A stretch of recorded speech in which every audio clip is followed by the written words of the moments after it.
Okay, so this is our 5-1 day 2. We're doing tests for divisibility at the beginning. And what we want to focus on is being able to express whether or not a number is divisible by another number using these rules. So we wouldn't say that 124 is divisible by 2 because I divided it and I got an integer. We would only say a number is divisible by 2 by saying that it ends in a 0, 2, 4, 6, or 8. So the divisibility test for 2, your ones digit or the last digit in your number has to be one of these 5 digits. For 5, it would have to end in a 0 or a 5, and for 10, it would have to end in a 0. There's a divisibility test for 4. To see if a number is divisible by 4, you look at the last 2 digits, and if the last 2 digits make a number that's divisible by 4, then the entire number is divisible by 4. So in other words, I can have as long of a number as I want, but if I end with 2 digits that make a number that's divisible by 4, then I know the entire number is divisible by 4. And for 8, you just have to go the last 3 digits. If the last 3 digits are divisible by 8, then the entire number is divisible by 8. So I could make a long number, and as long as it ended in something like 008, or any other 3-digit number that's divisible by 8, the entire number is divisible by 8. So those are the rules that you sort of clump together in your mind about how you figure it out. It's by the last digit, 2 or 3, depending. For 3, there's this cool rule that if you take the digits that make up the number and add them up, so that's the sum, and you get a number that's divisible by 3, then your original number was divisible by 3. So in other words, the 6, 5, 9, 3.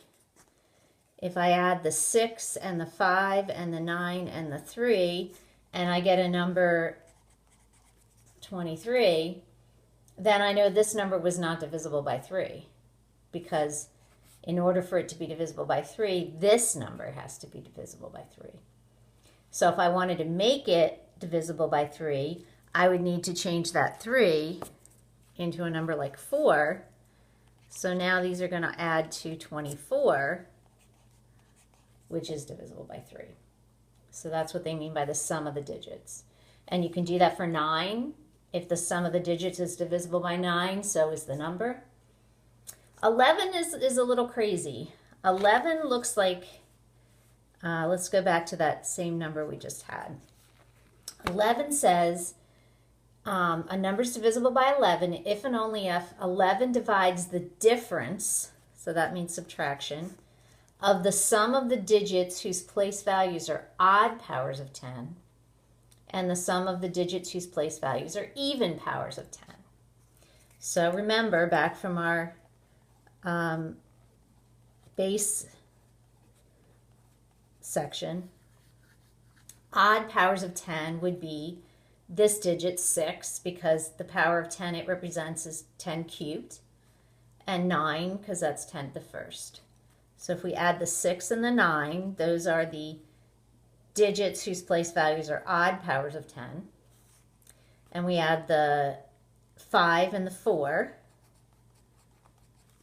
So we get 15, we get 9, and we subtract. If this number 6 was divisible by 11, then so was this number. But in this case, it's not. 11 does not divide 6. So I'd have to say this number is not divisible. If I change this last digit, no, I'll change this one to a 0, and then I kept that as a 4, then when I added 0 and 4 and took it away from 15, then I would have 11. So 11 divides 11. 11 also divides this number. So you're going every other digit, adding them up, and then making a subtraction. And finally, if you need a divisibility rule for 6, you have to check if it's divisible by 2 and by 3. As long as it's divisible by both of them, it's divisible by 6. So what that would look like if you're trying to use these rules is 24 divisible by 6? Well, check. Is it divisible by 2? Yes, it ends in a 4. So that was the rule for 2. If it ends in a 0, 2, 4, 6, or 8. Check. Is it divisible by 3? Well, the test for that was 2 plus 4 equals 6. And since 3 divides 6, the answer is yes. 3 divides 6. So since I have a yes and I have a yes, I can say yes. I'm using the rule. Divisible by 2, divisible by 3, so it's divisible by 6. So we could check divisibility by 3 here. 14, no, 3 does not divide 14. And you can say it in words, you can use symbols, whatever you want to do. 4, you look at the last 2 digits. Does 4 divide 62? The answer is no, so no. Is 1, 2, 4, 6, 6 divisible by 8? Well, the question is, does 8 divide 466? And the answer is no. So 8 does not divide 12,466.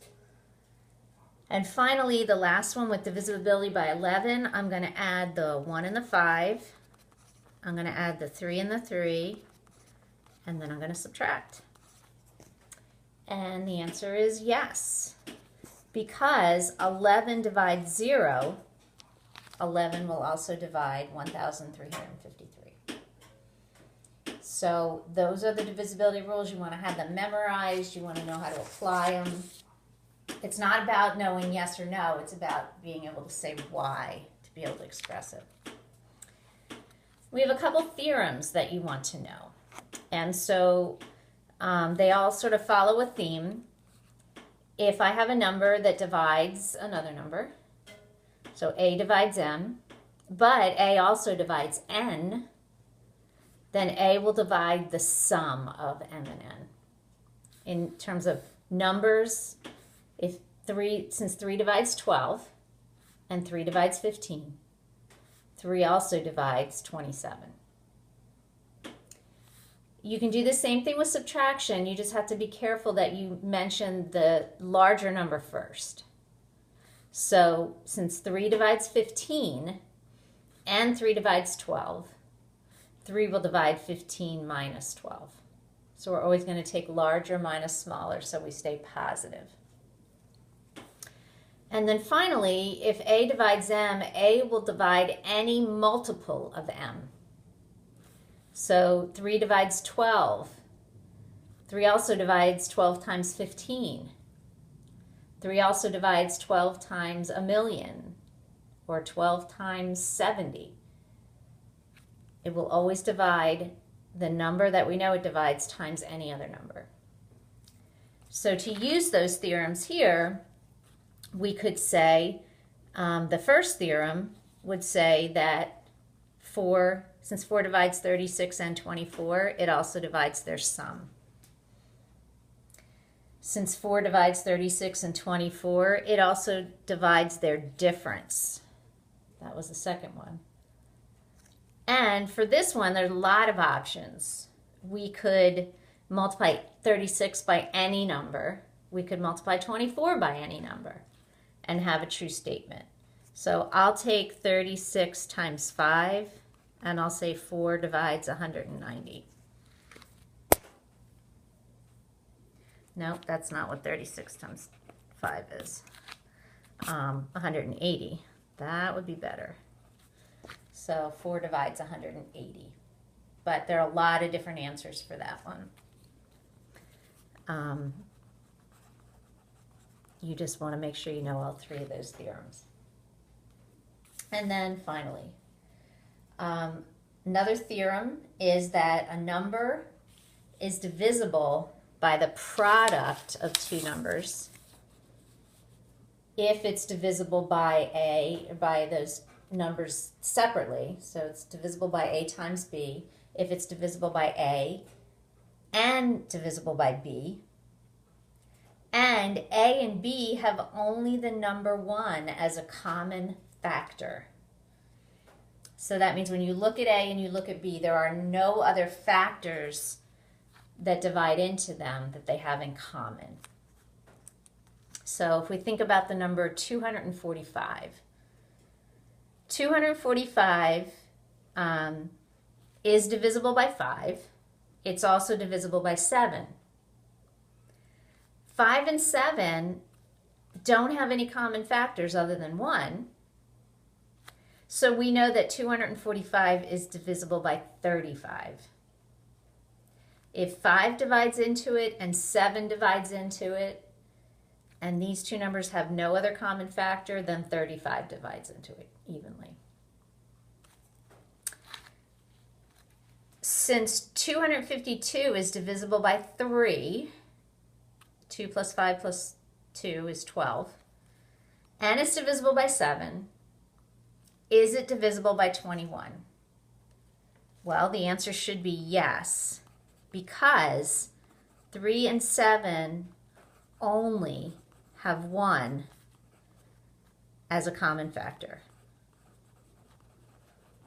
That's the only other thing we got to check, that it only has 1 as a common factor. But that doesn't work on this last one for 240. Yes, 240 is divisible by 4, and it's divisible by 40. But that doesn't make it divisible by 160. And the reason that we can't make that leap is 4 and 40 have 4 as a common factor. And the rule was you could only have the number 1 as a common factor if you're going to use this theorem. There is a word that describes numbers like 3 and 7. It's called relatively prime. And that means when you compare them, there's only the number 1 that divides into them both. These are not relatively prime in terms of comparing with each other. There's another number that divides into them, 4. So we can't use that theorem there. Okay, so those are the theorems that you're going to be practicing using and understanding when you do your Wiley Plus assignment, and I will be happy to answer questions on any of that when I come back on Friday.